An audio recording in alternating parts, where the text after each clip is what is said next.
নমস্কার, ত্রিপুরেশ্বরী মায়ের যে আজকের এই ভিডিওতে আপনাদের দেখাবো সন্ধ্যার সময়ে মায়ের মন্দিরে যে অপরূপ সন্ধ্যা আরতির যে মুহূর্তগুলি তার কিছুটা দৃশ্য।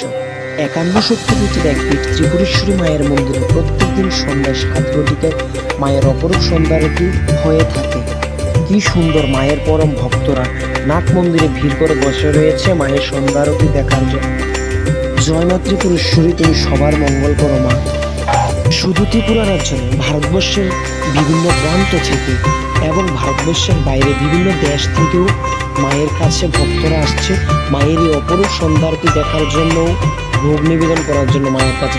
প্রত্যেকদিন সন্ধ্যায় আমরা দেখতে পাই মায়ের মন্দিরে এক অপরূপ দৃশ্য, যেখানে ভক্তরা বসে বসে মায়ের অপরূপ সন্ধ্যা আরতি দেখছে। 1501 খ্রিস্টাব্দে মহারাজা ধন্যমাণিক্য ত্রিপুরেশ্বরী মন্দিরটি প্রতিষ্ঠা করেন মাতাবাড়ি গ্রামে। সেই থেকে 523 বছর ধরে এরূপ মায়ের অপরূপ সন্ধ্যা আরতি চলে আসছে। এদিকে কি সুন্দর পরিক্রমা মায়ের সন্ধ্যা আরতি করছেন। মা এখানে ষোড়শীরূপে বিদ্যমান রয়েছে। বড় মায়ের সঙ্গে রয়েছে ছোট মায়ের বিগ্রহটি, যেটি দেবী চণ্ডী মাতা নামে পরিচিত এবং ছোট মা নামে। কল্যাণ সাগর থেকেই মূলত ছোট মায়ের উৎপত্তি হয়। এটি সতীদেবীর 51 পীঠের অন্যতম একটি পীঠ, যেখানে প্রতিদিন হাজার হাজার ভক্তের সমাগম হয়।